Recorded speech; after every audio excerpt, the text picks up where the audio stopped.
Hey, this is Matt once again. Welcome back to the videos. Another paid request. This time for Ben. Thank you so much for that, my friend. And thank you for the kind words. I'm glad my silly, stupid videos are helping out in some way. Thank you for your generosity, man. For those interested in requesting any type of videos, a tier list, a commentary, a video game playthrough, a review, or re-review, you just send it through PayPal. That's usually the best bet. Or join my Patreon. Both things are down below in the info box. And he wanted me to do two commentaries, but the first one here is Replicant, film from 2001. Then links are down below for info box for anyone who want to send in requests or support the channel. And here we go. 3, 2, 1, pressing play. And so we got for syncing, we're about 7 seconds in.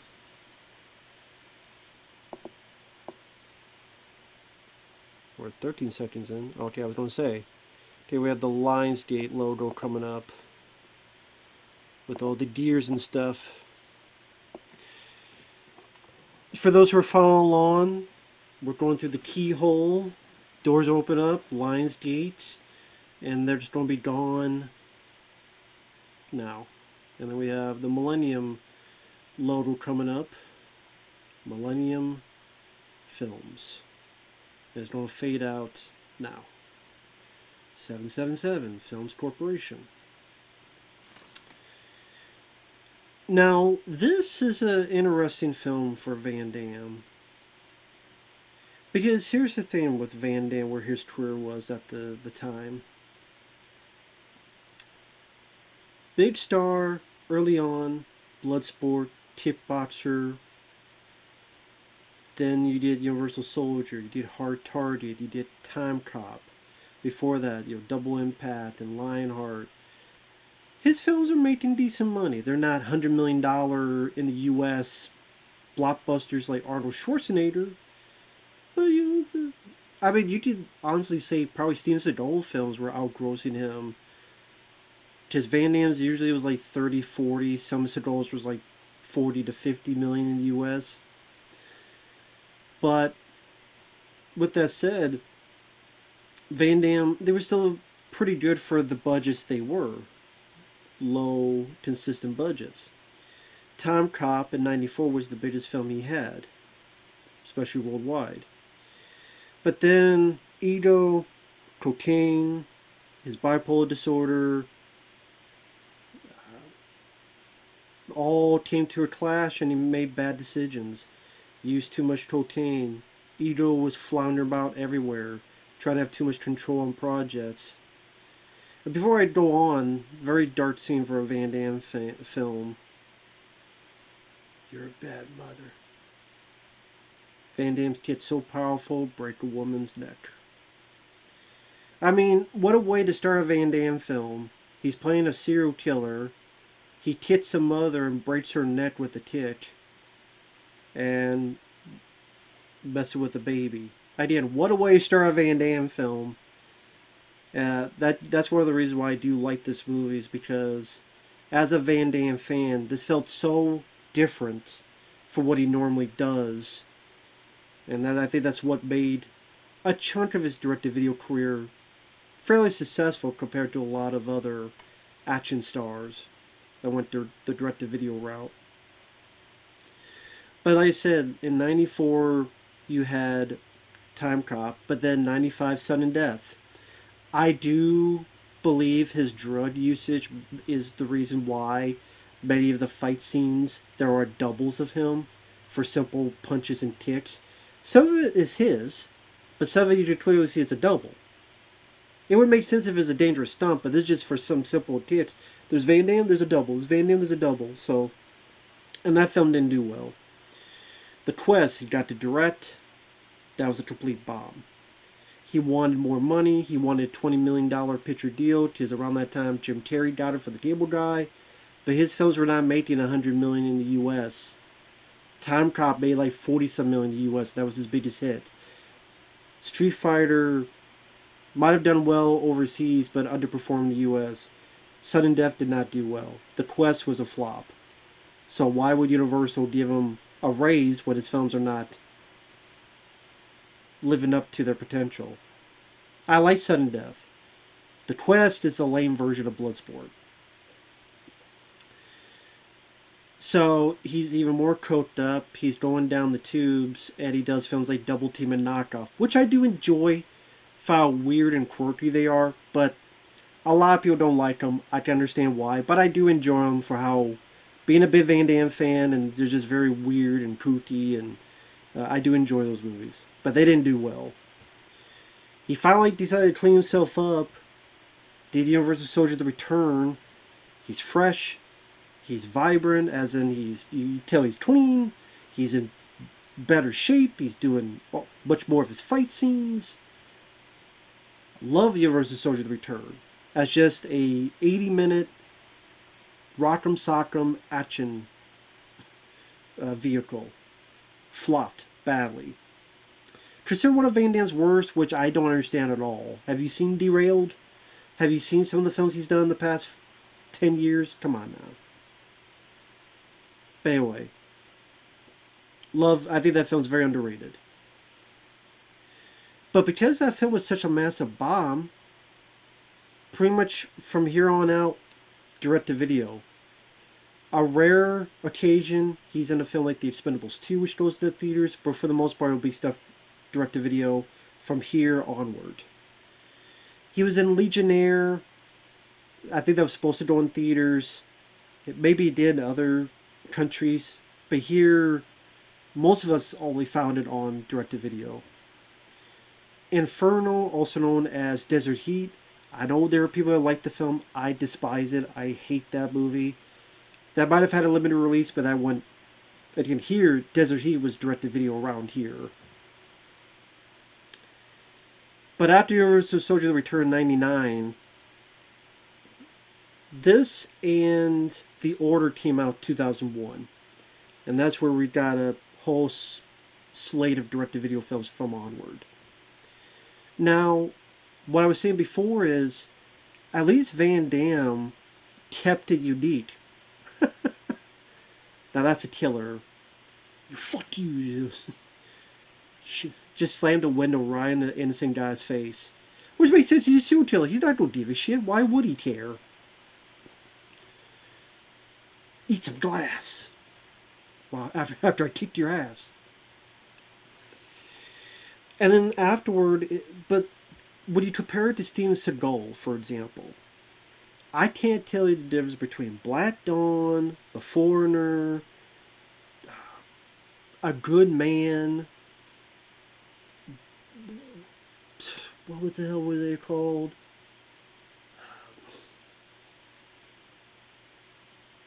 Mercenary of Justice. I can't tell the difference between most of these damn movies. Van Damme, you can. Okay, The Order, it's like an Indiana Jones type of movie. This one, he's playing two roles, including a serial killer. JCVD, much more dramatic. Wicked Death, revenge movie, was showing some genuine emotion. He tried to have some variety. In Hell, very dramatic prison movie. Until Death, he's a guy that was a cop who was addicted to drugs. He gets almost killed on the line of duty. He comes back, wants to reform. There's ambition there to try to do some different stuff. Not the case with Steven Seagal. And that's what I appreciated. And there's a lot of direct-to-video films of his I like The Order, like this one, Six Bullets, The Shepherd Border Patrol, JCVD. Not all of them, but a chunk of them are fairly good. Not in the past 10 years, but that's most action heroes of the older regime, sadly. I should mention the other guy, Michael Rooker, which I'm a fan of. I love Michael Rooker. Underrated actor. And that's another great asset, to see Michael Rooker as the good guy, as the lead here. That's such a great plus. And if I had met Michael Rooker, I would ask him two things: Cliffhanger and this movie. Of course, now he found much more uh, new success with being in Guardians of the Galaxy 1 and 2. He was also in the new Suicide Squad film at the beginning of the movie. Because he worked with James Gunn. I think first worked on him on that movie Slither. But Michael Rooker, he's always been an intense actor ever since Henry Portrait of a Serial Killer. He was the star of that movie. And then, this is a guy that got to work with a lot of action stars.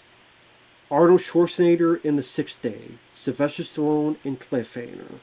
Jean-Claude Van Damme in this movie. This is a good hit coming up. Makes me wonder how the hell they did this.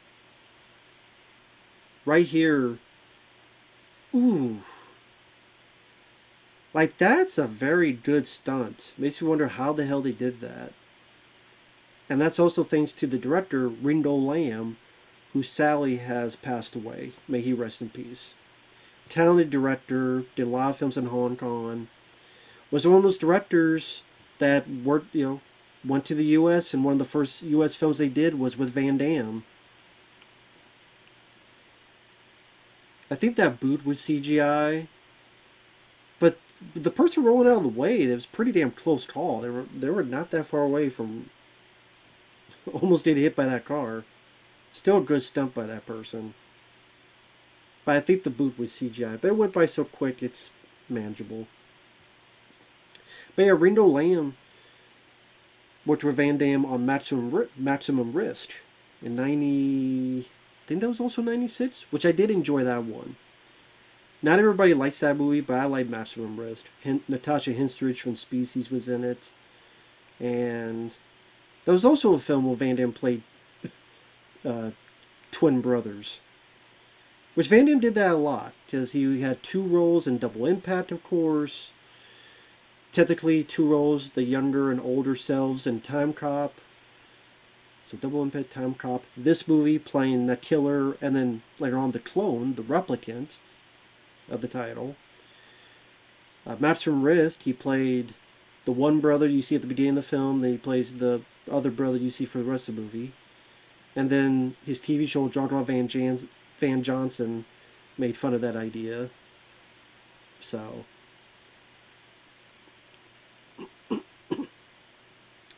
But yeah, John Woo went to the U.S., and the first U.S. film he did was Hard Target with Van Damme. Choi Hart, one of his first American films was, I think, Double Team and then Knockoff with Van Damme. Ringo Lam, Master Risk with Van Damme. And would work with Van Damme a few more times, obviously with this film and then with In Hell. So... And all three films I like. So there you go. But this is the thing, Van Damme was willing to try to do stuff a bit differently during this time period. Yeah, play a serial killer. You would never see like Steven Seagal do that kind of thing. Like I said, that's what made it refreshing. And what would a serial killer played by Van Damme be like? You just kick random people in the face? And just be pissed like this. There you go.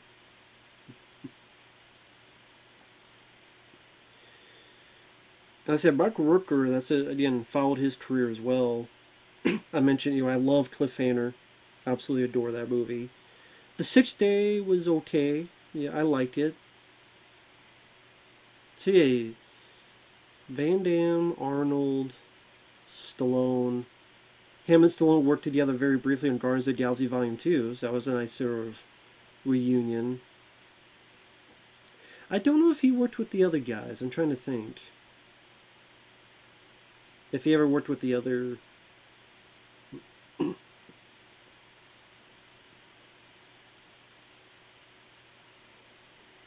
Actually, yeah, he was in a bar in Above the Law.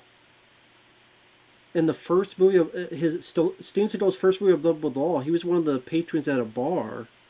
It's a very tiny role, but still.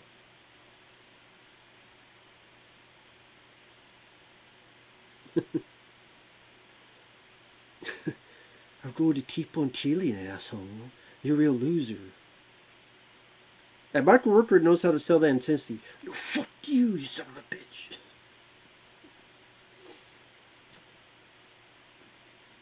And that's what makes this film work for me. And I don't understand why this gets such low ratings. I mean, it gets a 5.3, maybe? Let me double check. This gets 5.3. I don't know why it gets such low ratings. I really don't.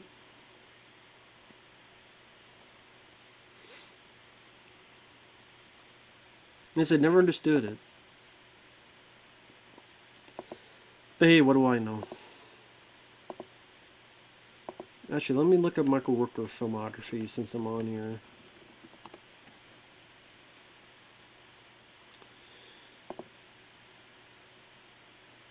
Oh, and Bruce Willis, he worked with him in one of those later direct-to-video films. Sadly, when Bruce Willis was not in the right mind. But yeah, Above the Law, Man in Bar. So, Days of Thunder, of course, with Tom Cruise. He was in that one. JFK. He was in The Dark Half, which I actually liked his character the best. I kind of wish he was the lead character. I like The Dark Half, but I swear, I could be wrong. I swear I heard that George Romero wanted Michael Rooker as the lead. I could absolutely be wrong in that. But I swear I had heard in that documentary that he wanted Michael Rooker as the lead.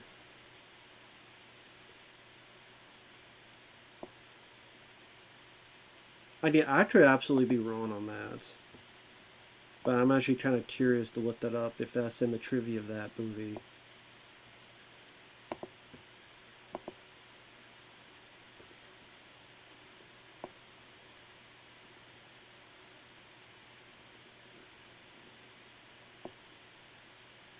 Sorry, just trying to see him. So here we're getting to this whole clone plot, which maybe, I mean, that people say, oh, that's so silly, so stupid. I mean, it's sci-fi. If that's the case, then you would have to badmouth every sci-fi film. I mean, Blade Runner. We're going to badmouth Blade Runner because there's no replicants in real life. Tombstone. Of course, Mallrats, who was Svenning, the bad guy in Mallrats. So yeah, technically, I mean, Tom Cruise in Days of Thunder, Steven Seagal in Above the Law, Kurt Russell, Tombstone, Chow Yun-fat, The Replacement Killers, Denzel Washington, The Bone Collector, Arnold Schwarzenegger, Sixth Day, did Van Damme and Replicant.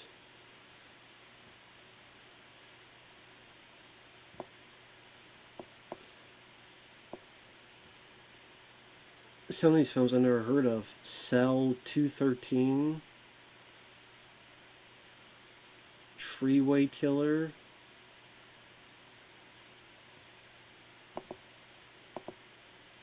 something called Hypothermia.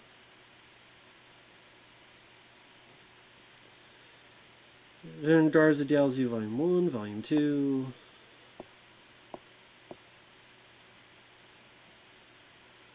He was in Fast and Furious 9? I didn't remember that.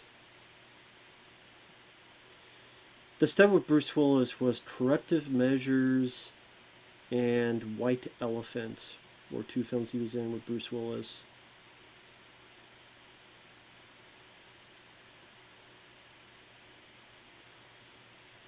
So,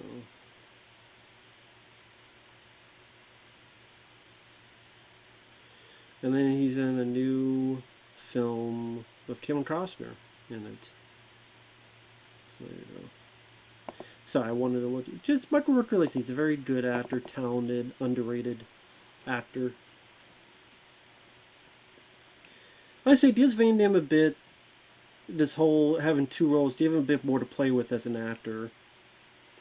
So he's playing a serial killer, but then he's playing a guy who's a bit very much childlike.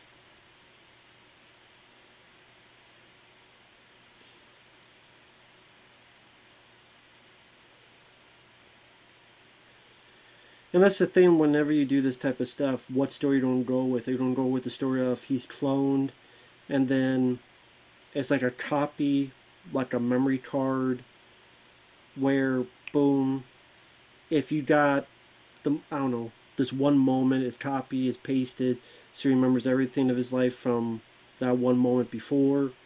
Or do you have him start off with a human body, but he's a childlike mind, and you gotta make him learn again?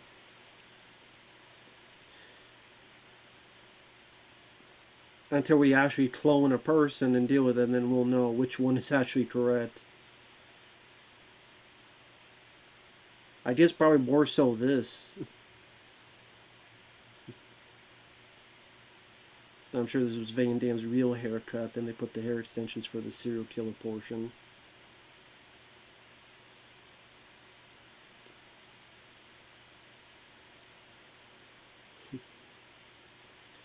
And of course, this whole idea is sort of, you know, to Michael Rooker, this is just the same guy, the serial killer, but this person doesn't know anything better or worse.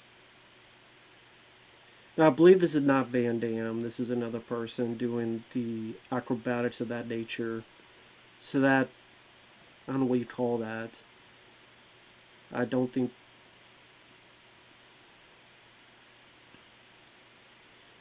I think all this stuff is another person. Like that, of course, Van Damme can do that. As we can see here up close. Even in 2001, you can still do those splits. But yeah, I think the one where he's like, I don't know, tumbling around, however you want to put it, I think that was someone else, not Van Damme.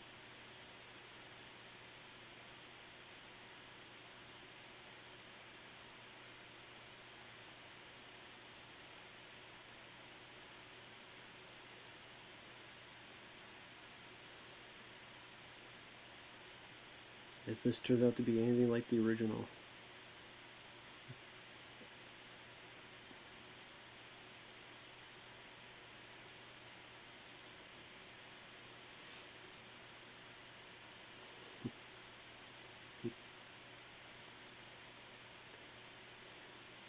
Like I said, I'd be curious to hear what Michael Rooker's thoughts are for this film. Just like he's worked with action stars before, but to see one that be open to give this kind of performance. And you know, people who say Van Damme's a bad actor, this is yet again another film to showcase. Like he's purposely showing this childlike wonder, what is this thing? What could it possibly be? Playing with it like a toy, it's shiny. What is this thing here?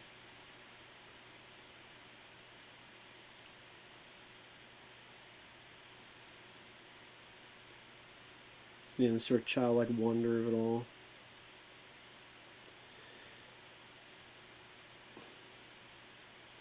And it's this whole story that's been showcased throughout the film is Van Damme's character is kind of like a dog.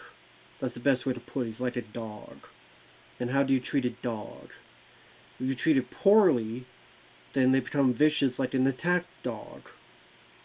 And they become vicious and angry and impulsive and violent tendencies. Just like this here.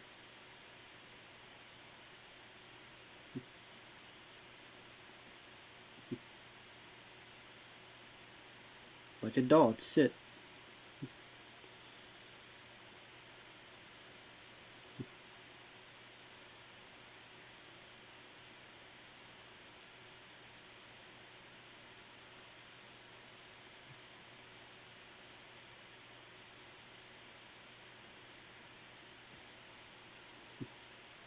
Of course, mimicking what he saw on the program.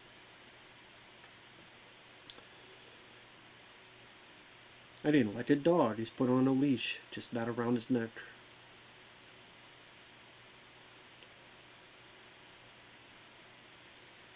One thing I will say, I do like the film, but one negative I'll say about the movie is Michael Rooker's character is a bit too harsh on Van Damme's character. It makes sense at the beginning, but I don't think there's enough moments where Michael Rooker is nice to Van Damme's character or is understanding or helpful to make Van Damme this one choose to save and take care and protect Michael Rooker at the end. I think you needed a bit more scenes where Michael Rooker's being sympathetic or treating him nicely to this kind of sell that third act decision.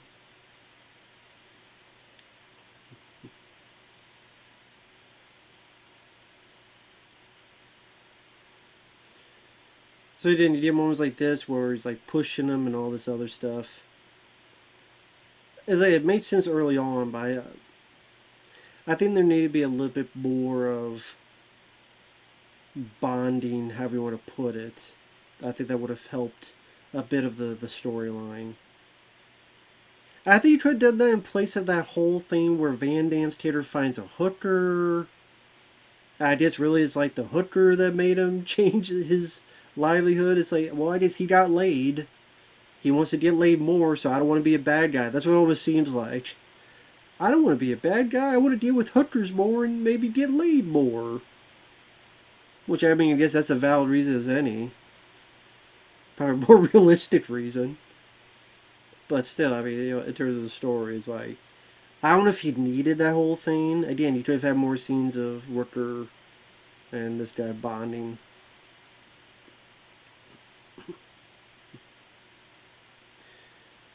This is a pretty cool location here. See, this seems like a location that would have been great to be used for an action sequence. But instead, you have this whole scene here where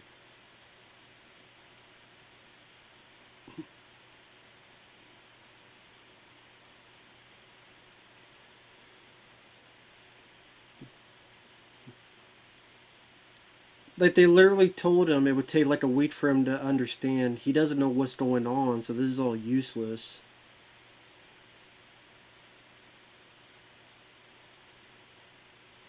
No, he doesn't remember that. He doesn't know what the hell that is.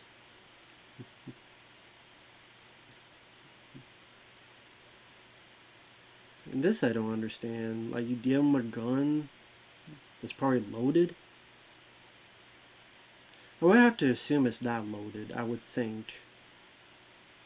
I would like to think it's not loaded, otherwise it would make Michael Rooker look so fucking stupid.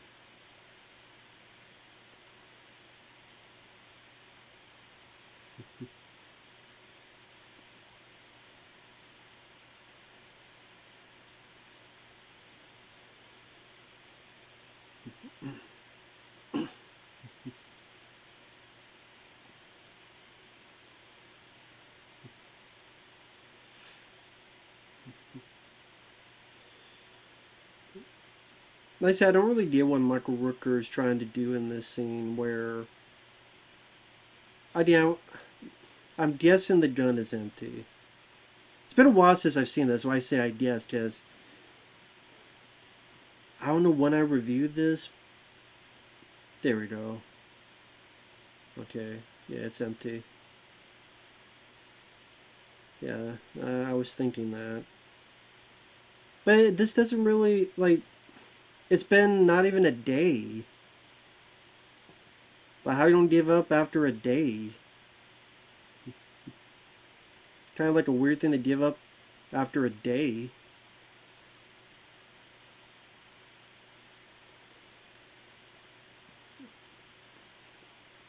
I'm sure more of the, you know.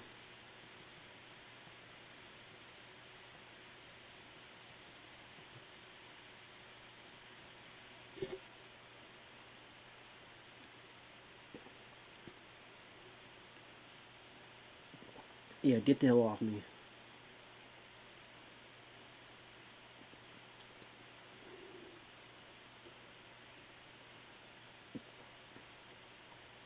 Like, obviously, that's another person that's doing that. Van Damme's not going to do this kind of stuff. But at least the shots are shot. At least they're put into the right angle, so you can't tell face wise that's not Van Damme. It's just that Van Damme doesn't do that kind of stuff. But at least Ringo Lam had the cameras in the right spots to hide it well.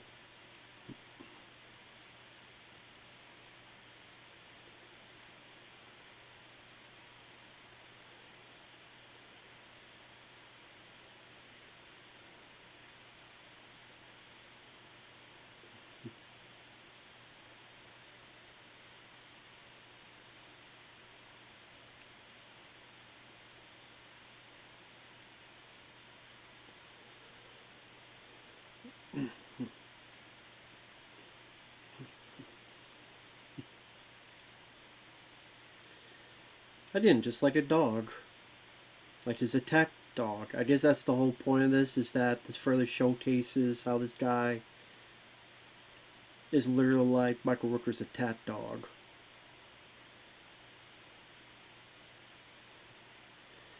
I mean, I guess that's really the only reason for that scene. Because at the end he says the guy's useless, but then the guy's like, able to defend himself and stuff. Unless, it seems like there's no other reason for that scene to exist, but...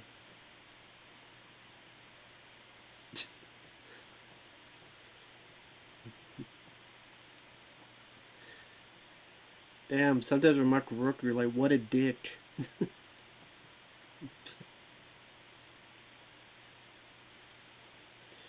Like I said, I think Van Damme, like, underrated performance he gives. This here with the childlike demeanor.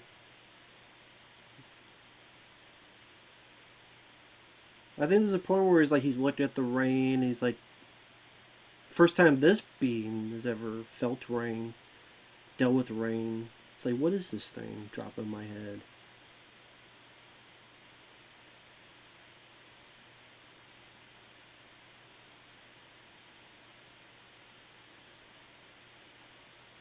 Now he's holding his hand like a kid.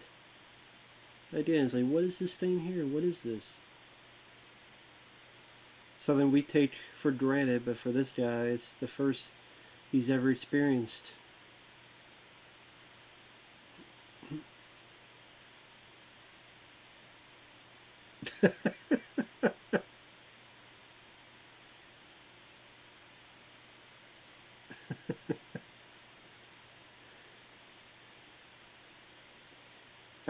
If you're not following along, he repeated Michael Rooker's line and shaking the lady's hands like, calm the fuck down.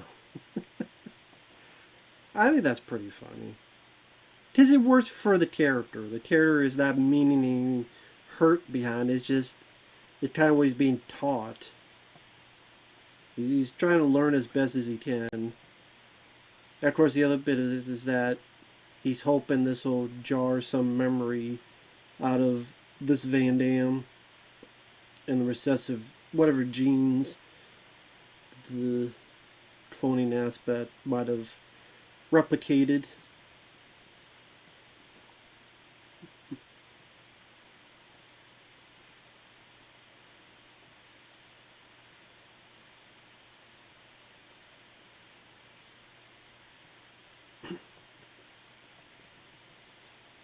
And it's sad when, I see films like The Order, which I thought was a fun adventure movie with Van Damme, and this film, obviously done with a lower budget, but at the same time, I don't think it looks cheap. I wouldn't say this film looks cheap or anything.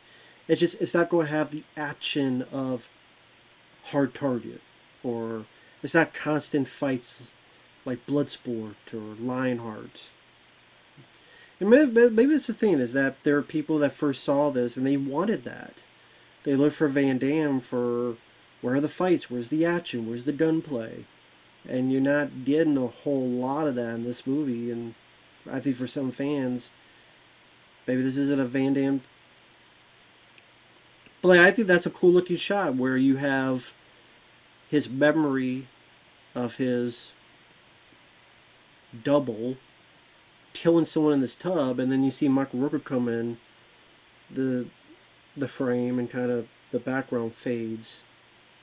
Even here, like the camera pans, no edits, and then we see it pans from Michael Rooker into a flashback.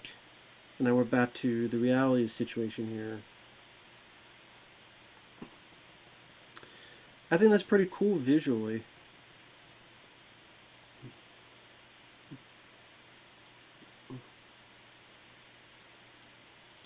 This realty lady must be like completely confused as to what the hell's going on.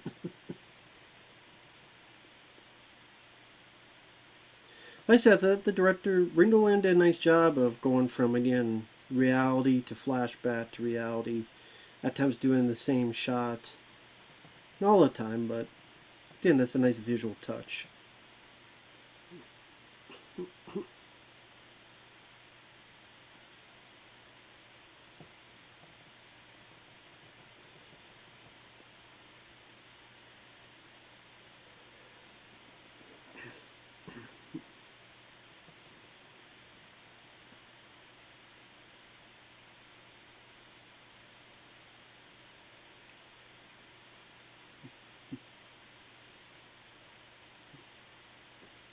Uh-oh.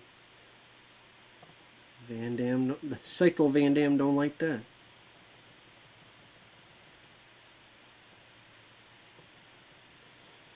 I was saying it's sad, I see like Van Damme, he does these different type of movies, which is interesting.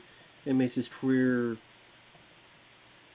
maybe not to the level of big budget balls of wall action, but at least interesting enough to keep one's attention, at least in my opinion. That I would like to have seen him do stuff more in horror, for example. I know there's one movie there was plans to do. From what I understand, Van Damme was going to be a park ranger, and there's going to be like a abominable Sasquatch type, some type of creature. Like that would have been cool to see in a B movie way. There was one that it was going to be like Van Damme versus a cult. I think Sheldon Ledge was approached to do it, and it was going to be similar to X-Files. Like I said, that stuff would have been cool to see Van Damme go into the horror film realm. I mean, yes, this is kind of one of the closer elements to it because it's just the serial killer angle, but more people think more sci-fi. But I said it would have been nice to see the more horror. Like I said, if you like I really like Willy's Wonderland, I do. But imagine if that movie starred Jean-Claude Van Damme, or Mandy starred Jean-Claude Van Damme. Like, I did the stuff like Nicolas Cage is doing. It would have been cool to see Van Damme and these other guys do this type of stuff.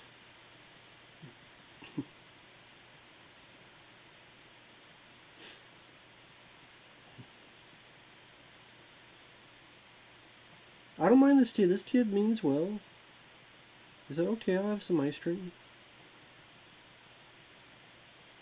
I didn't kind of like a dog. Sorry, I know the movie well enough. I'll remember stuff. So I'm just fixing some things. I remember this scene because you're supposed to think something bad will happen. He thinks Van Damme did it, but then you find out the dog did it. I don't know how the dog did it, because yeah, he beats up Van Damme and he's like he didn't do anything wrong.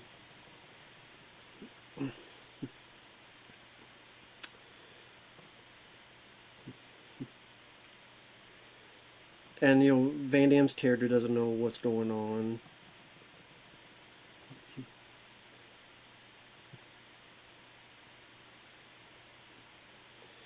Now I don't know how the hell the dog messed up his tooth. Like, what did the dog do? Like, how does a dog mess up your tooth? Did the dog headbutt him? What happened? did a dog like? I'm again. You explain to me how a dog fucks up a kid's mouth for his tooth or whatever. I didn't. Did the dog be like, boom, you know, with his head, like this, while his snout will.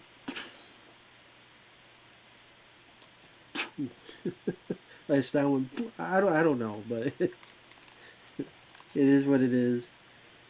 I guess maybe it's happened to people. I don't know. It'd be one thing if he was cut, scratched, I should say, scratched. But I did say scratched. He would. His first victory would have been the dog, but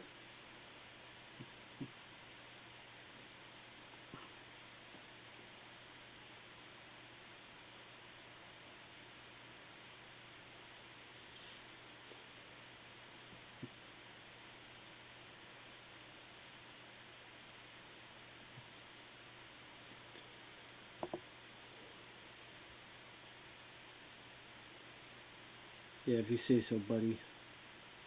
Of course, you always need to jag off. You and your stupid yellow tie.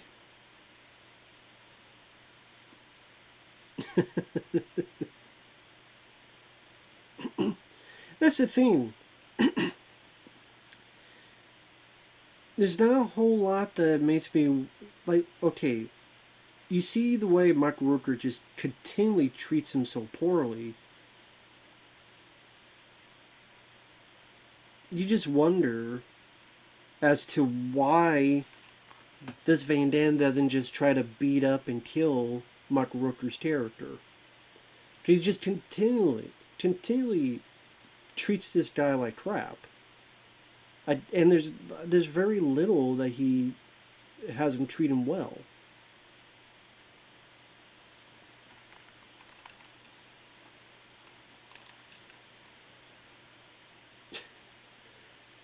Not many times that, you know.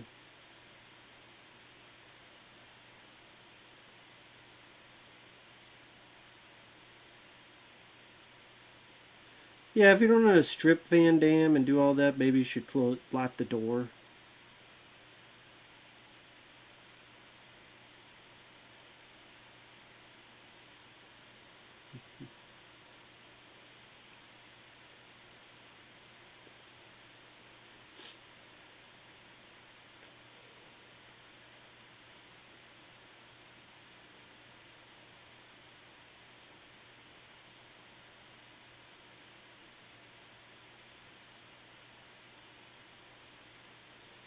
And that's the sound advice from Mama. You treat people like criminals, that's what they're going to act like. There you go.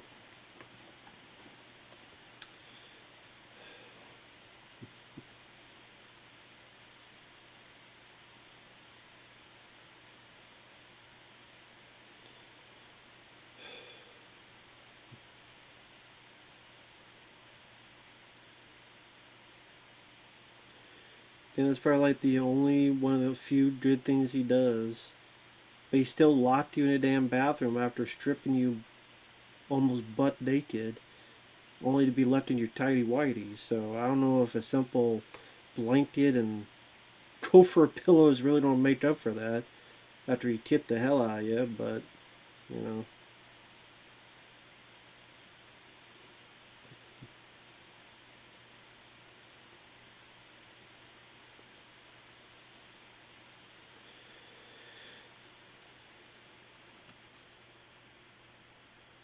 And they definitely used a different film element for these flashbacks. Psycho Van Damme is cool. It's like he was a regular guy, just kicked him through the car, kicked this guy in the nuts, just beat up everybody. Just serial killer Van Damme. It just I'm gonna just kick everybody's ass. I love that.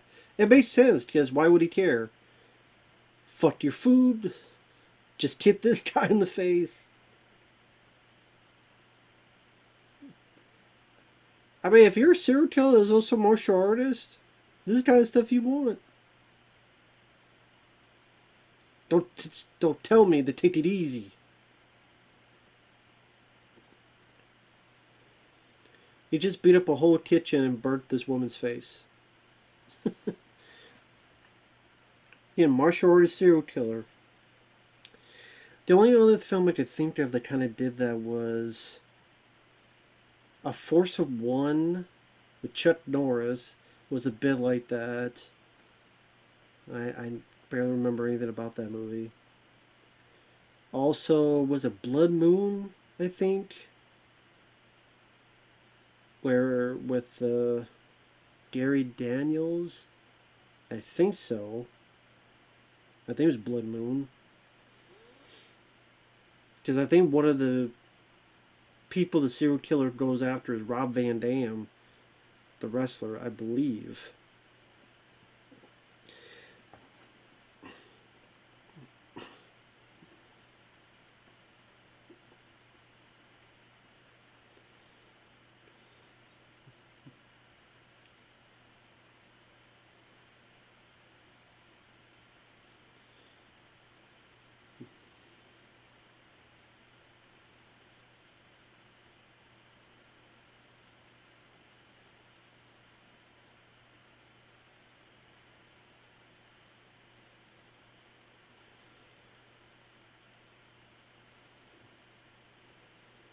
Okay, then Seattle. They're in. Okay.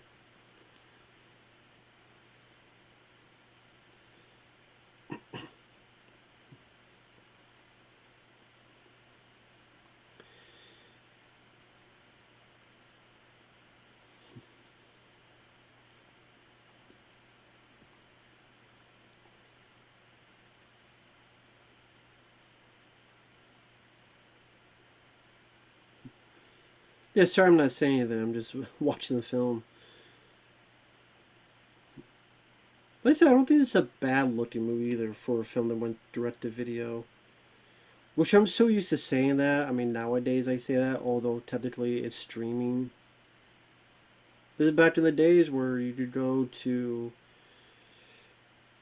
when I think this is when Netflix was just actual getting DVDs in the mail, and then you mail them back, or you can still find these movies to buy.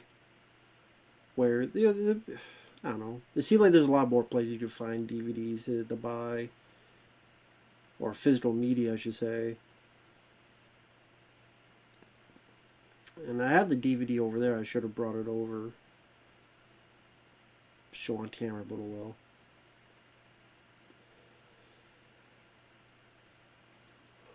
But then you find out. Sorry, I'm not yawning because of the movie. Just late. Then you find his booby trapped here. Something he remembers, or he's gonna remember. Remember being a pretty good explosion here, coming up. Something clicks for him. He remembers.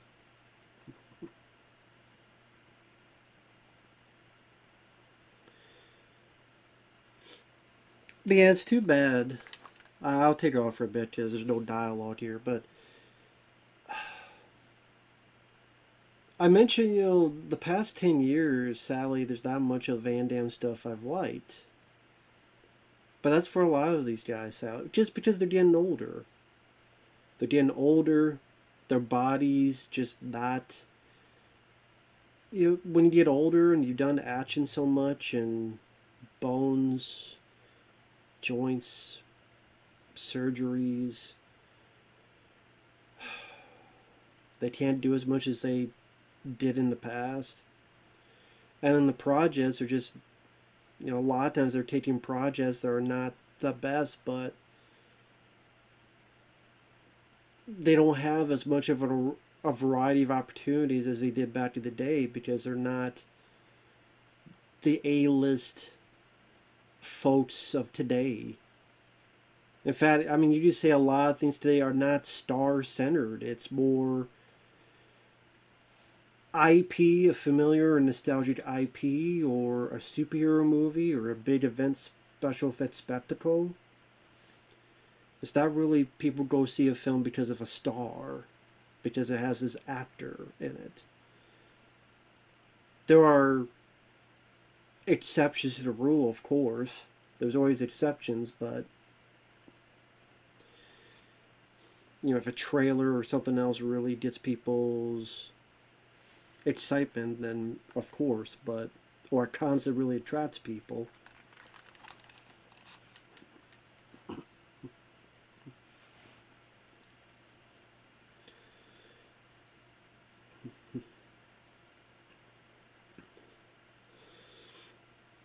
There you go. That's a good explosion. That's very well done. And no CGI. No CGI additions to it. Where nowadays that explosion would happen, but then it'd be like, well, add some more CGI to make the explosion look bigger. Add some CG fire smoke to make it look more intense. And then it looks, instead, more fake, or more goofy, or more artificial. That, very well done. Real explosion. Great stunt. The explosion, the guy flying forward, or being pushed onto the stairs to go down. Did a nice job on the stunt people, as well as the pyrotechnics as well.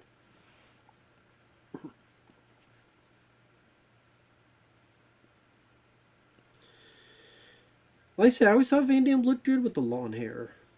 I know they're extensions, wigs, however you want to put it, but whether it be hard target, time cop, even as a killer in this movie, I always liked the long haired look.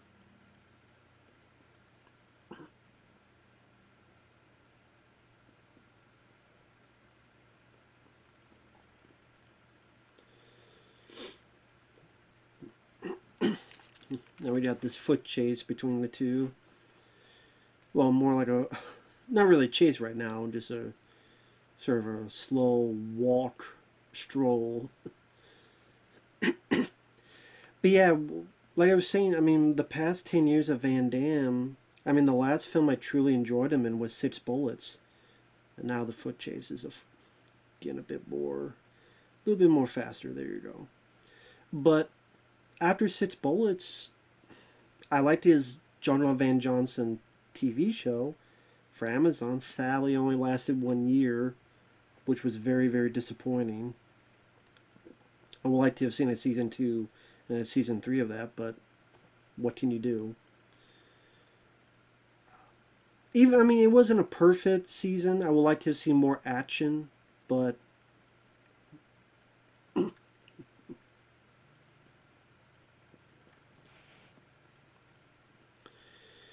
we did a little bit of the Van Damme versus Van Damme. Which they did a nice enough job sort of hiding the other to make it look like they're both on screen. Just, you gotta think about how tough it is for each shot. It's like, okay, well, Van Damme's over here, so the double has to be over here. We have to have the camera at a certain point so that obviously that is not Van Damme. Which makes sense because the other Van is playing the psycho one.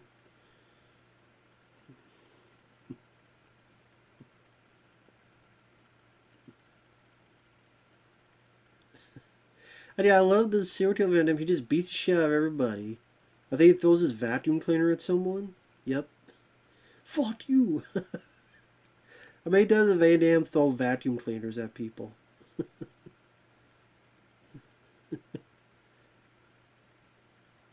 Hit me with the phone, asshole.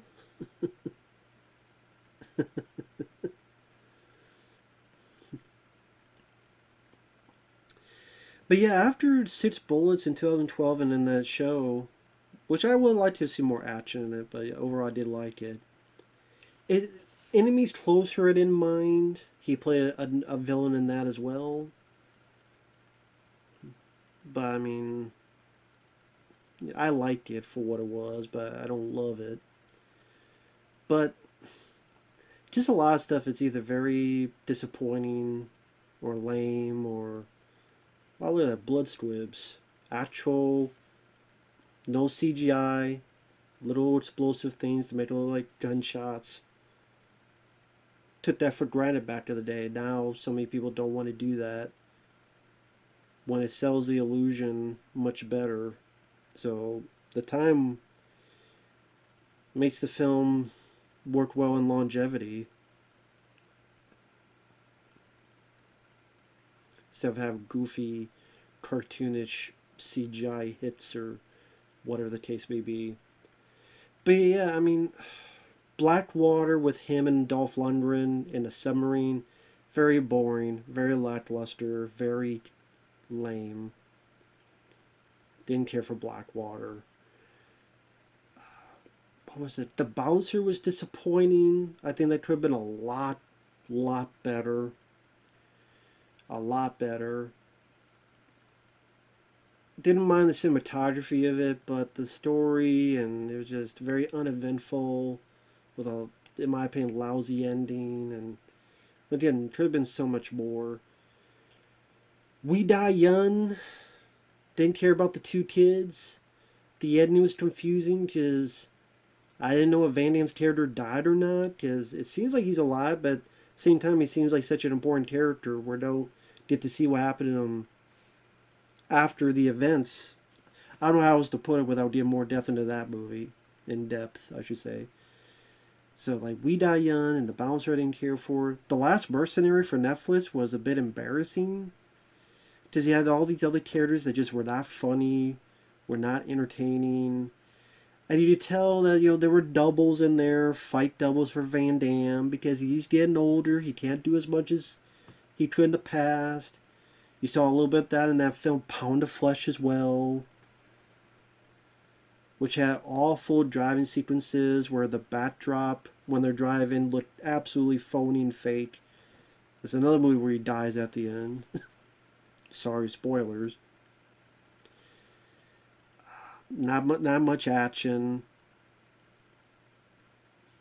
and not that interesting of a story. Could have been, but they dropped the ball. Kill 'Em All. Seemed like there should be a lot more of Van Damme killing people in a film called Kill 'Em All, but there really wasn't. And then there's talks of doing a sequel. I'm like, why to that of all movies would you do a sequel? Like, Six Bullets would have made more sense to do a sequel if it has to be that, or I don't know, a number of other films if you want to do a sequel. Talk about if you direct a video thing. Wake of Death 2 or something. Which that's a good one, Wake of Death. That's one of his better direct-to-video movies. I think that was around 2004. But yeah, just his output. But that's a lot of guys. Like Dolph, as much as I love Dolph, I can't remember the last movie of his I enjoyed. Maybe Skin Trade. Battle of the Damned, like that. But it's like, a lot of his, like, what, Blood of Redemption, some of these other movies didn't care for. Steven Seagal, that's a whole other thing. I just spent 30 minutes on Steven Seagal. Now that he's in Russia. Jess Bateman pretty much is retired. Michael Dudikoff, you never really hear of him anymore. I think he did one or two supporting roles in movies in the past 10 years. But you never really hear of him anymore. He does interviews, which is cool. But I mean, like, not in movies. You never really hear of Jeff Wincott.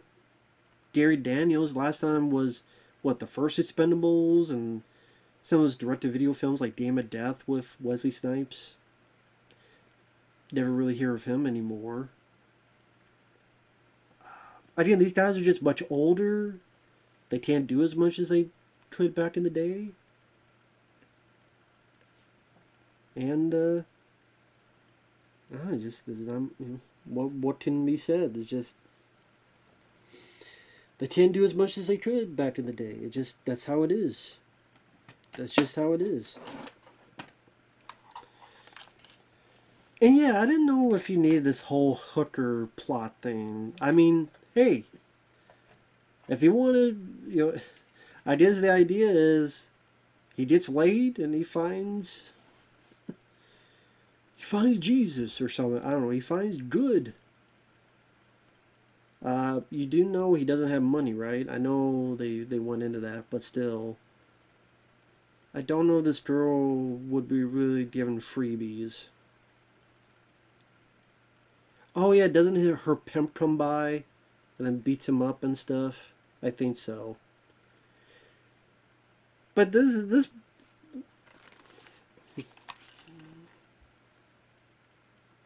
Ah, yeah, pay up. I was going to say. The Van Damme doesn't know.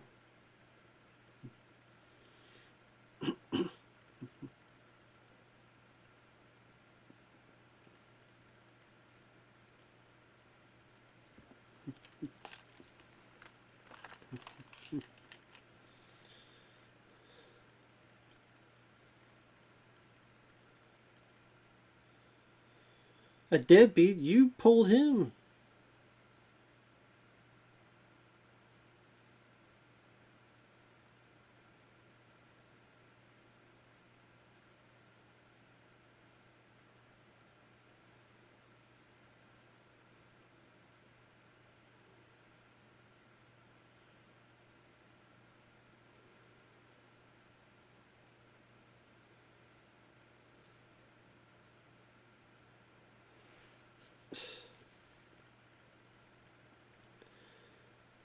This is your fault, lady. This is all your fucking fault.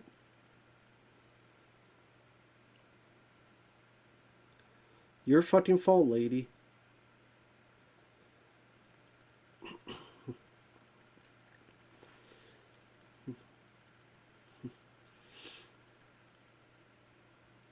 I just need Van Damme to do a bit of ass kicking.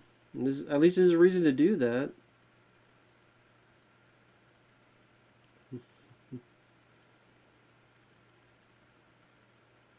There you go.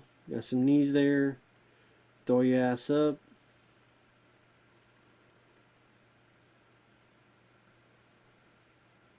Kick your ass down the stairs too. There you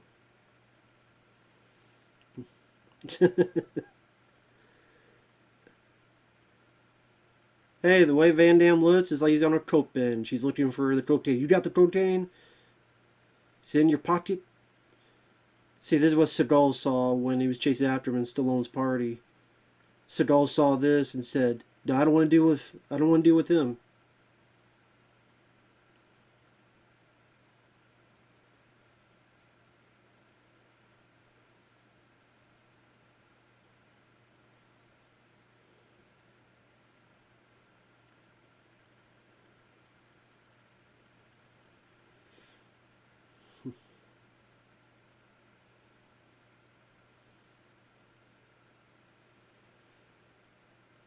I mean, it's a nice scene for Van Damme's acting.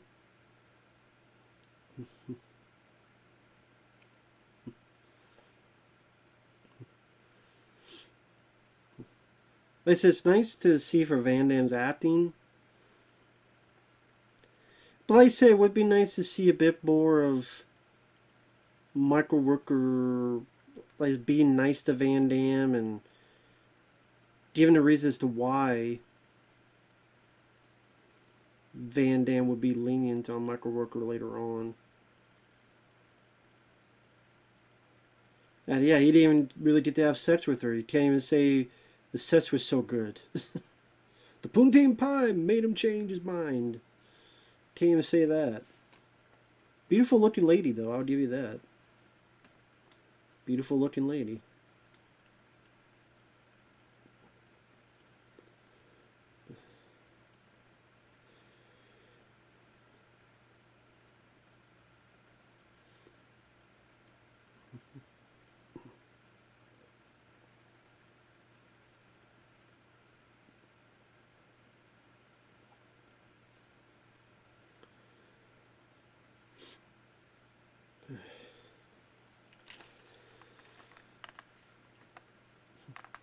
Like Michael Rooker does do a good job showcasing intensity to this.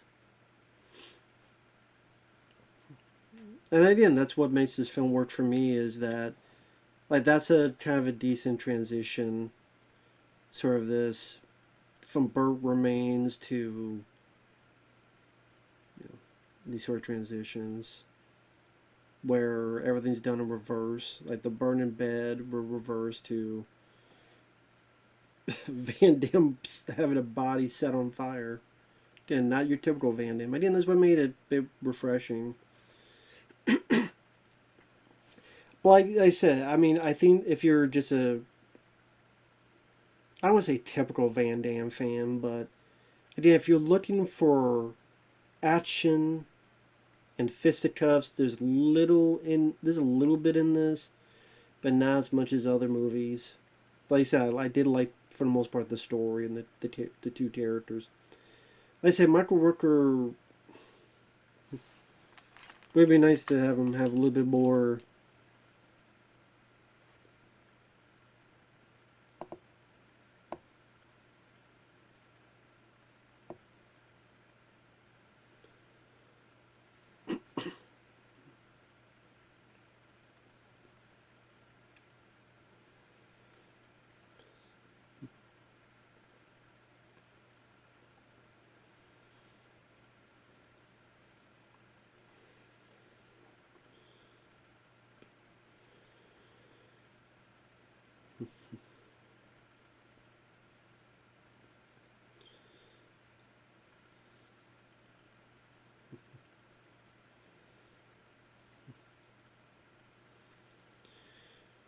Maybe the idea is that he did save Michael Rooker's life in that apartment, so maybe that will give him a little bit of put you in the front seat.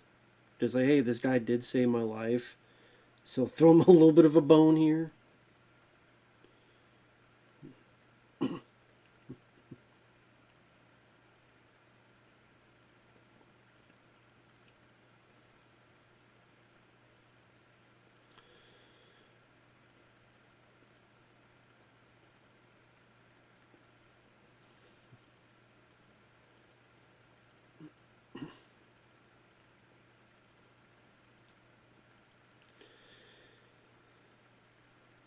It seems it's been a while since I've really make a lot of sense. Like this hunter just grabs this guy, then I'm gonna call my pimp, and then oh, you don't have any money.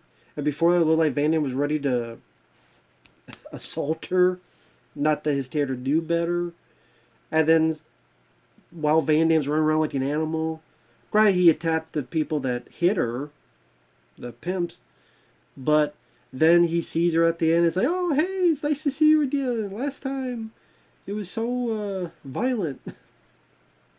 And what's he going to do? Is he going to get a job somewhere? Is he going to be her pimp now? Pimp her ride? I don't know. That's a bit weird. But overall, still a good one. I still like it. I don't think it deserves a 5.3. I think it could be a bit higher than that. And rest in peace to Ringo Lam. Very capable director. Maximum Risk, this one, In Hell. Very capable director. So, may he rest in peace. Michael Rooker. Great to see he got success with Guardians of the Galaxy 1 and 2 because I always thought he was an underrated actor. And Van Damme still will always be one of my favorites. Has been, still is. Even though again, past 10 years haven't been that great for movie wise of him, but again, that's a lot of people. So with that said, thanks for watching. We'll see you guys later. Bye bye. Seen this, so I just doesn't do my stream, so there you go.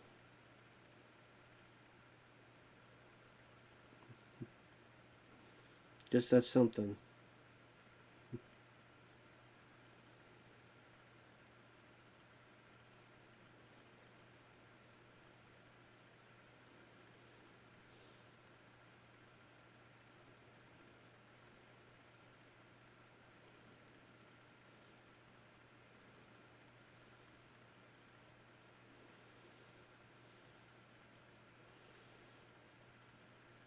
What the hell is he going to draw? Already don't draw a house? That's going to help matters.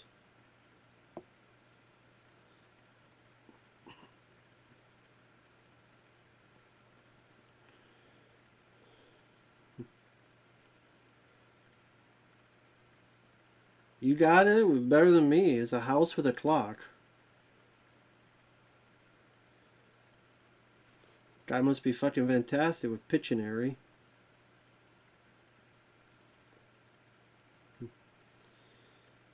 How the fuck did you figure that out?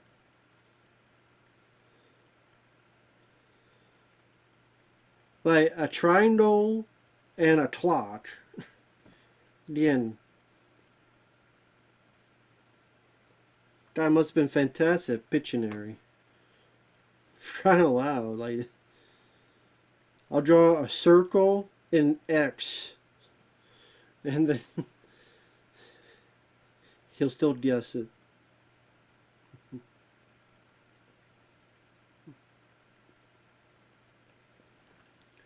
Fine, call cops.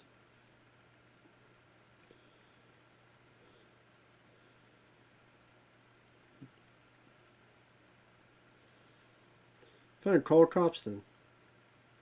Do it. Call security. But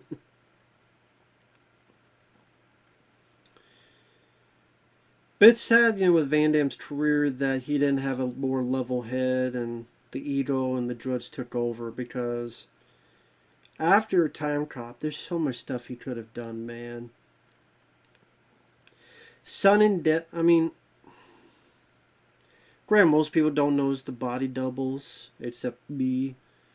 So that's not the reason why Sudden Death didn't do well. So even if you release that no matter what, it still would not have done well.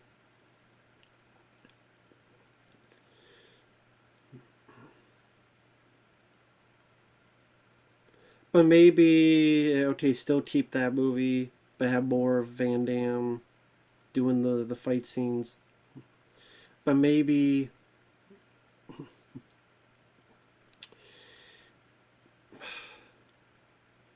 Van Damme team up with some people, do Time Cop 2, some interesting collaboration could have done with some directors now that he's cleaned up his act. Maybe like Time Cop, he cleaned up his act and Sam Raimi's producing and he sees this and goes, you know what? Okay, you cleaned up your act. You showed me what kind of guy you are. Maybe Sam Raimi could have worked with him and Sam Raimi direct something starring Van Damme and all this other stuff. I don't know.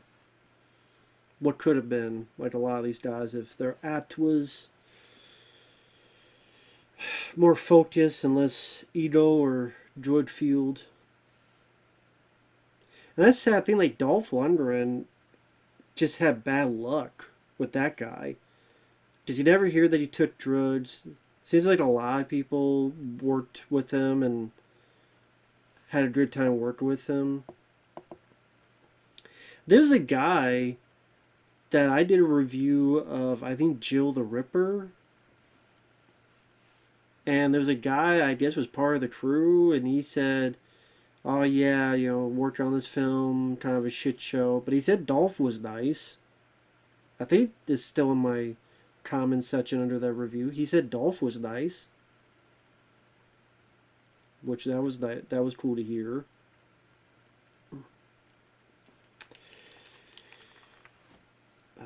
Anthony Hitchcock, before he passed away, I know he didn't say Dolph was the easiest guy, but at the same time he said overall Dolph was a decent guy to work with. He worked with him twice. Jill Rips, aka Jill the Ripper, and Storm Catcher.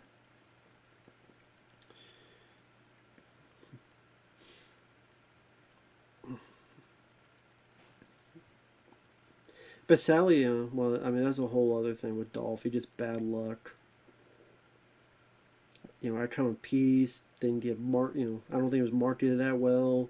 Showdown Little Tokyo only got like a handful of theaters. Men of War didn't even get a theatrical release. Yeah, just shame. But anyway, like I said, I'm guessing the 5.3, to repeat myself, is that people were expecting more of an action. Because you gotta think about it. The Van Damme films people had seen at that time, they would go for the action.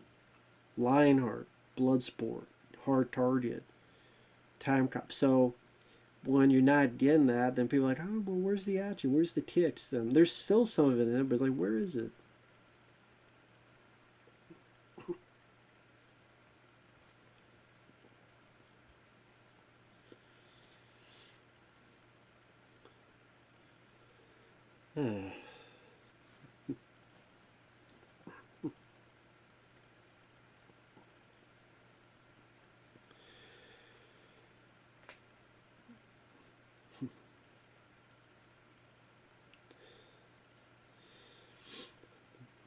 And this is where the story kind of flounders a bit for me, because I guess, hey, this guy thinks of this his other self as a brother just because they look the same. But of course, you have this other guy that has treated him like crap.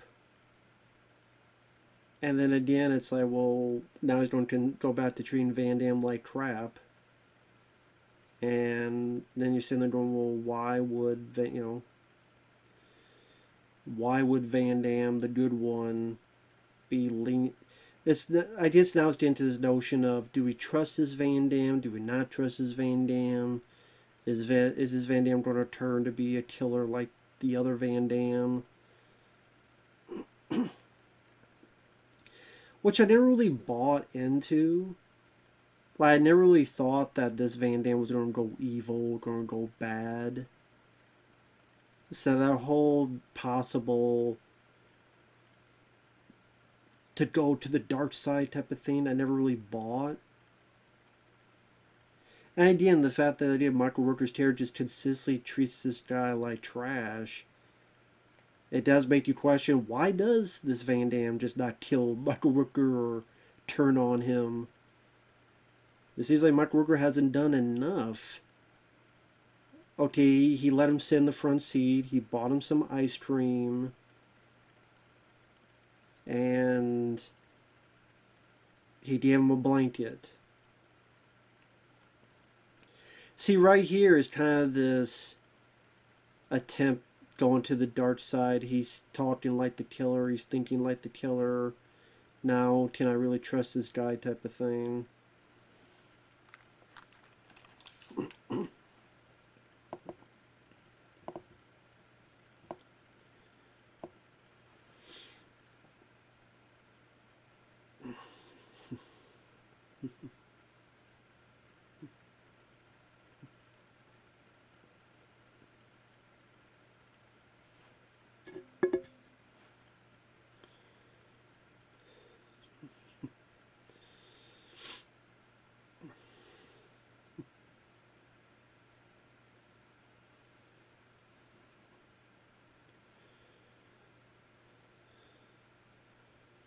Yeah, this is where he's going to kill his mom.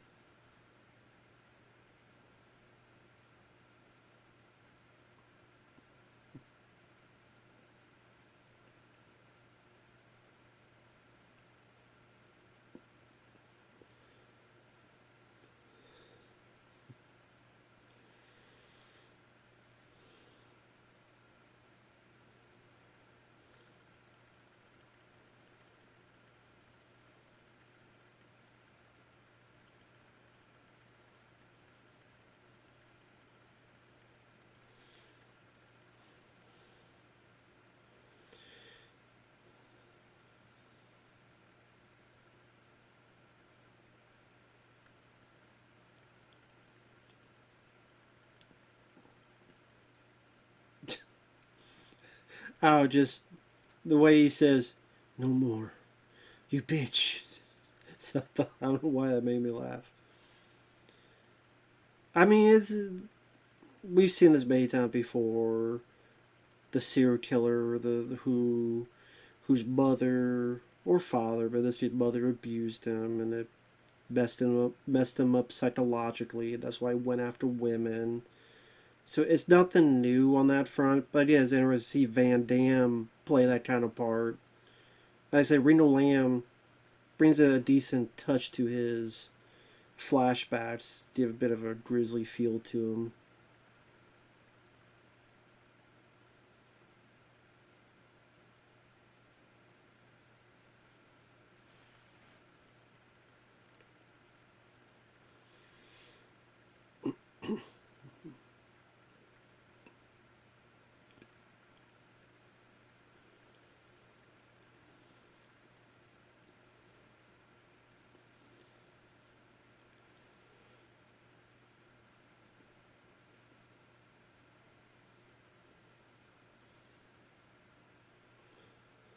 Woman kill her husband, lot the kid, and set the house on fire.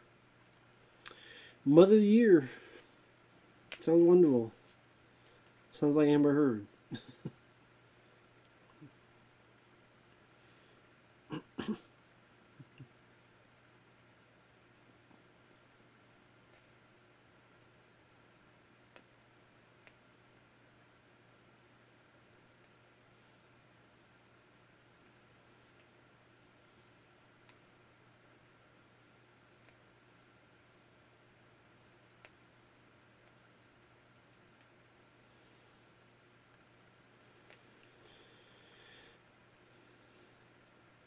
So I guess this is supposed to be the way where Van Damme, this one, kind of turns his back on his brothers, so to speak. Because despite everything, it was still his mom.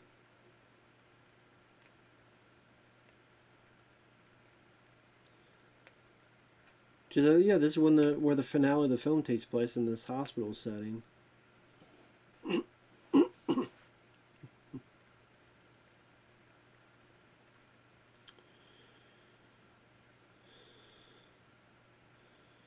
I just heard this Van Damme is still his mom.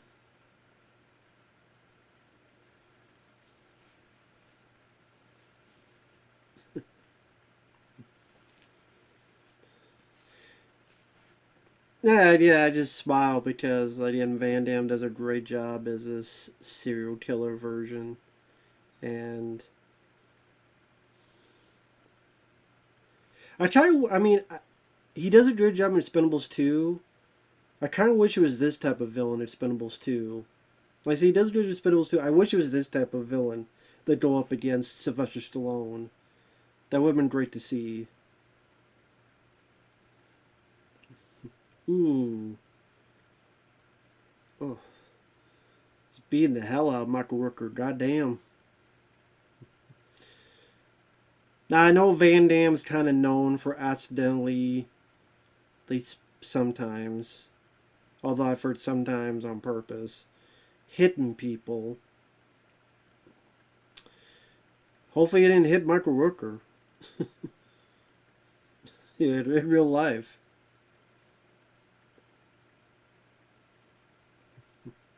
Just beat the hell out of Michael Rooker. Goddamn. Beating the ever loving hell out of him.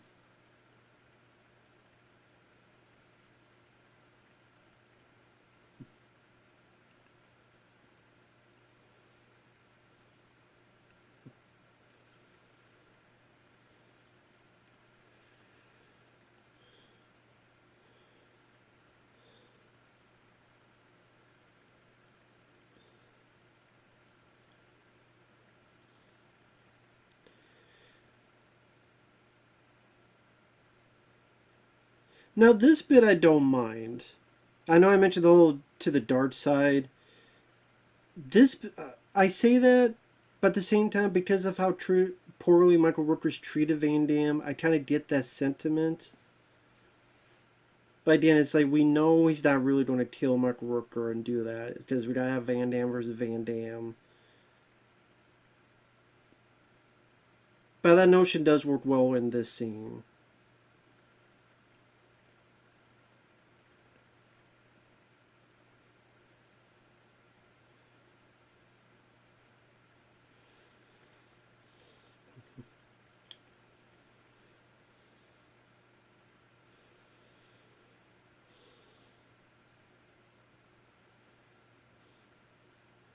Does, does he shoot the body?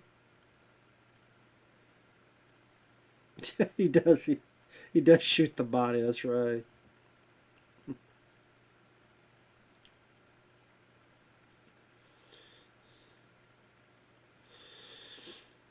Van Damme does good. Pissed and intense. Pissed off and intense.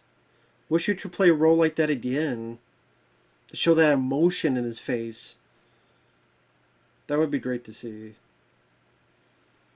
Again, that's a villain he could have been in Expendables 2 or something else like that. But, hey.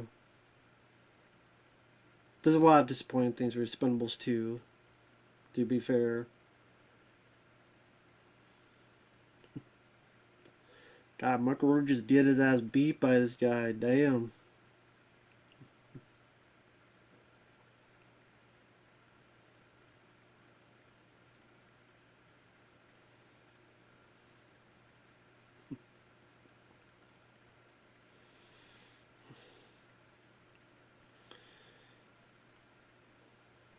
Does he beat up some other random people too? Here, just no, yeah, no fucks given. This poor guy just screw you, wheelchair man, and then screw you too. Tick you, you dick down. And this poor guy is like, I'm gonna take your thing. You don't need this. It's mine now. You got my way too. This girl on the chair just tits her too. You don't care. Equal rights, equal fights. He's a killer. He's not going to care about that kind of stuff. Why would he? Now, I don't know why Michael Rooker dropped the gun in there. He could have dropped the gun anywhere. He didn't need to drop it with the where the water, that whole stuff's at.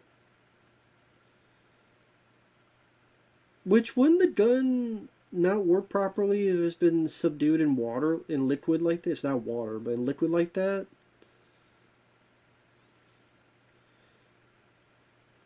There you go. This is one of the better. This is probably the best action set piece in the movie.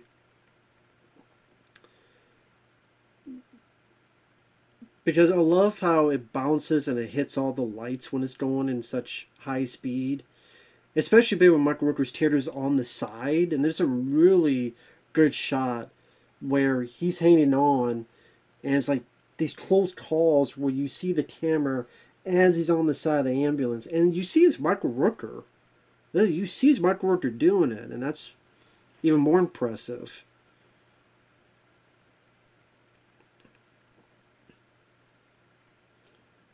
Well, I don't know if you see it's Michael Rooker doing it.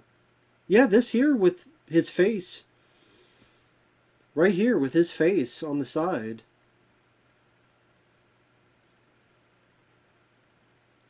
Like, look at that shot right there. Mark Rooker with his leg up. That's crazy, man.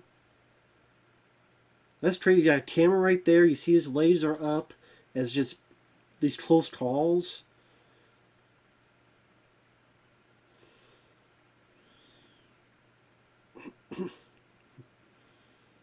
Great stunt work here, too. He's hanging off the side of the ambulance door. You have these shots that's Michael, not all of it, I'm sure, but a lot of it is Michael Rooker. Again, not all, but enough to really sell the illusion. They're just going high speed, it's going to like break some of the lights on top of the when it bounces up, I believe. Yeah, I think coming up here.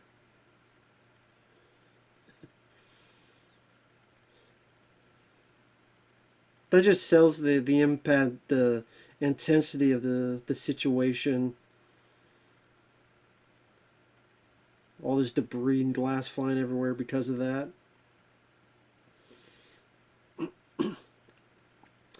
Ringo Lam definitely knew what he was doing in the action department.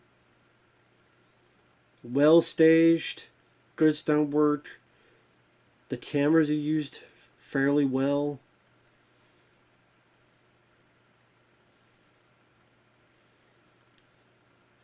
Now the ambulance took the stairs.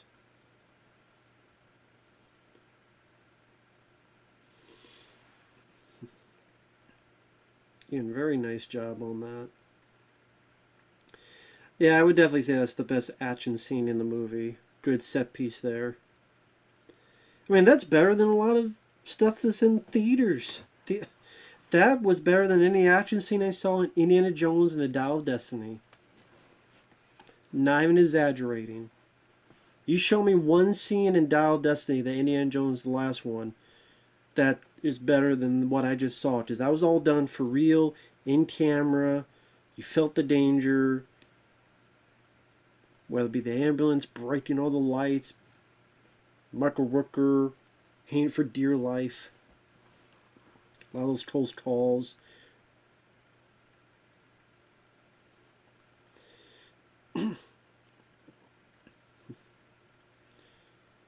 Ooh. Some bitch.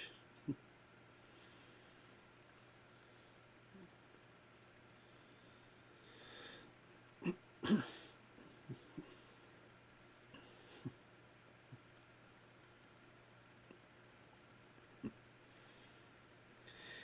mean, yeah, I think in most movies, the hero cop would be the one to be able to kick the bad guy's ass. Not in this one.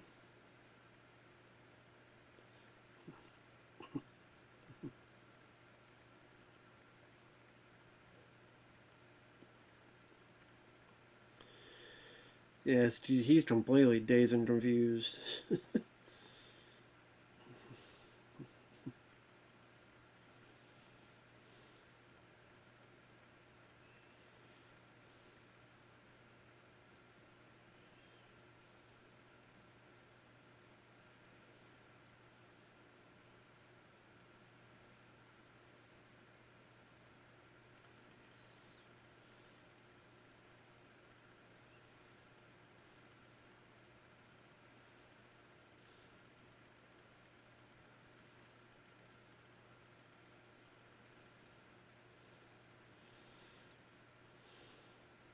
Oh shit.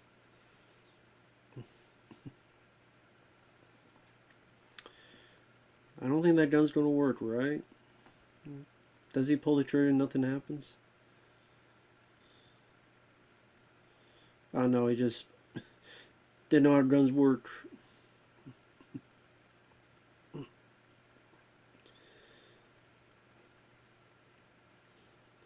See, that's always the thing where you have like, okay, they're supposed to be twins or they're supposed to be clones and they're fighting each other. It'd be so difficult to do a fight because it'd be difficult to have them in the same frame because I mean, it's one person, but it's supposed to be two. Yeah, unless you're doing like you use heavy effects where like Jet Li the one and the one, where it's like you have Jet Li, but then you put like a digital face on another Jet Li, or you put another Jet Li's face on another person, or you gotta do it by editing like here.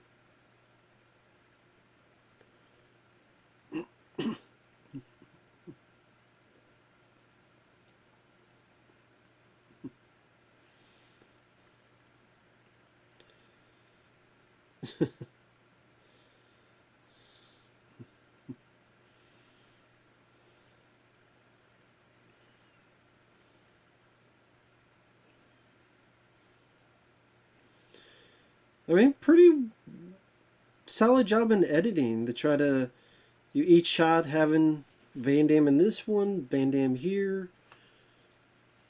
It's okay, Van Damme, shoot all your scenes with the long hair, then shoot all the scenes here. But to edit together and make it match, pretty damn tough to do all that. So, valiant effort.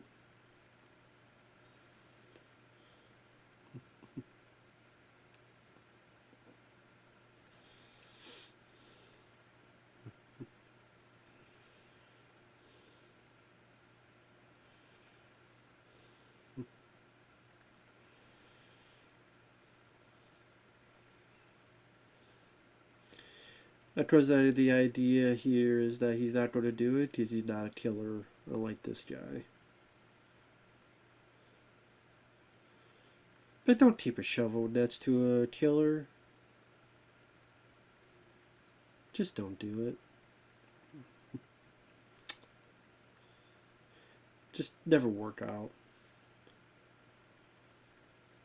Ooh.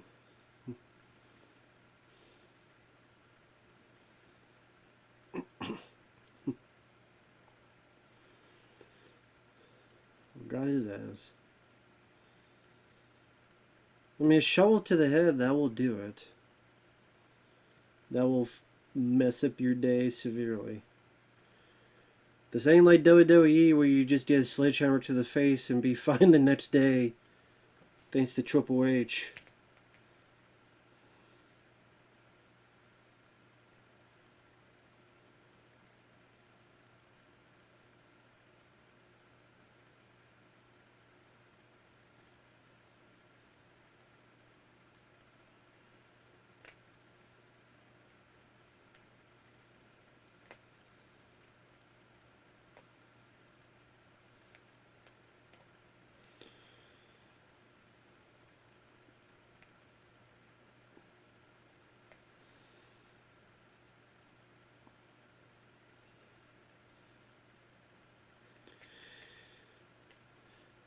I wonder if there's a point in the original strip that maybe this character was supposed to die at the end, but then they decided to change it up here.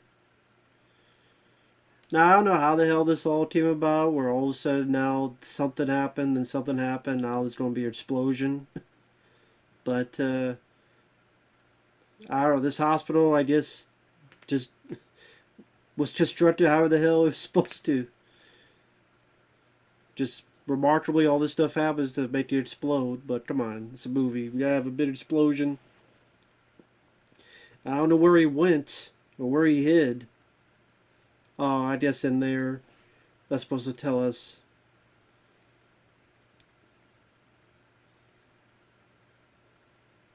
Good shot.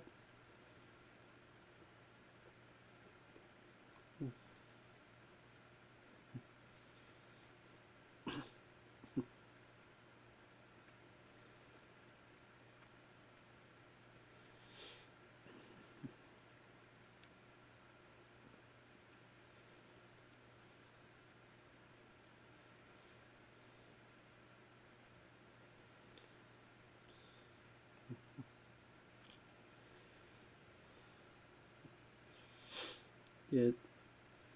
Take your pores, shove it up your ass.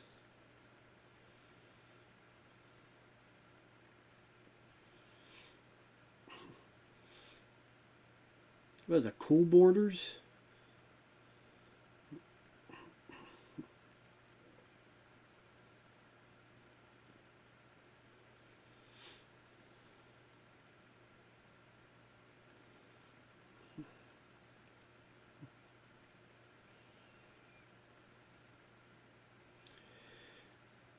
Just tell Muck Rooker that hey, this guy's alive.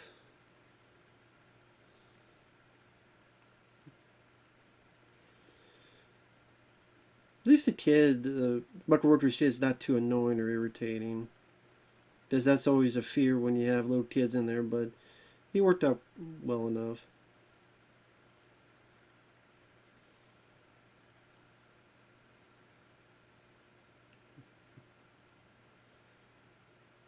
Hopefully you don't grow up to be the Torch 2 kid. Yep,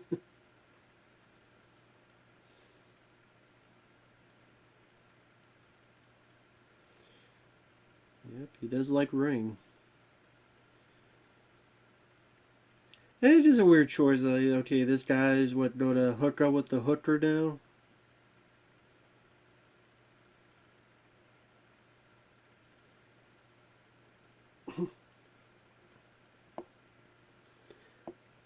I knew you'd come back.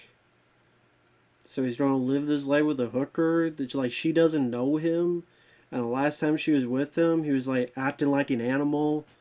Almost sexually assaulted her.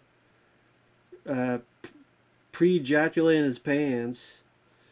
Like, what the hell?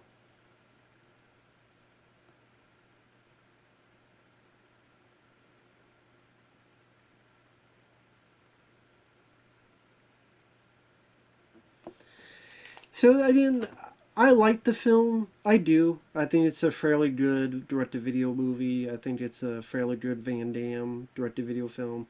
It wouldn't be in my top 10 Van Damme movies. Like I said, I think it was cool to see him play two very different parts. I think it really showcases acting. You know, people say he can't act. At the end, this is another example that says the opposite, the contrary of that. To play a serial killer as well as a guy with a childlike mind, I think that's ambitious for Van Damme to do. You do have some decent action. The ambulance sequence, very well constructed.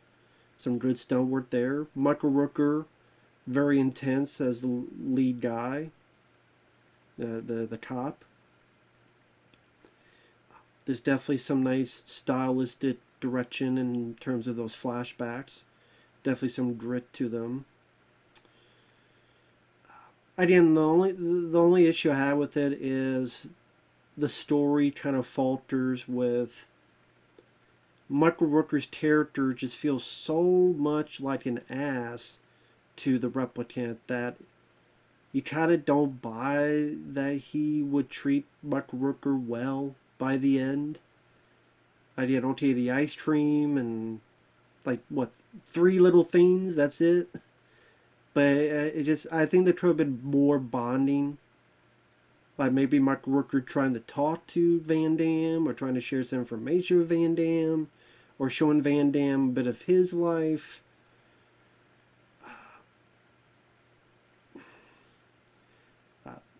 Maybe that those scenes would have worked better than the whole Hooker thing. The whole Hooker thing just seemed very out of the blue. It just, I mean, it shows that did try to help someone, but I mean, you could have done that with Michael Rooker. Like maybe he's on the job, maybe there's some thugs and they attack him, but then he protects. Oh, he's handcuffed. He's one of us. Let's go get him. But then Van Damme protects Michael Rooker. And at the end, try to let to more bonding scenes. I think that would have worked out better. The Hooker thing just seems very. It just didn't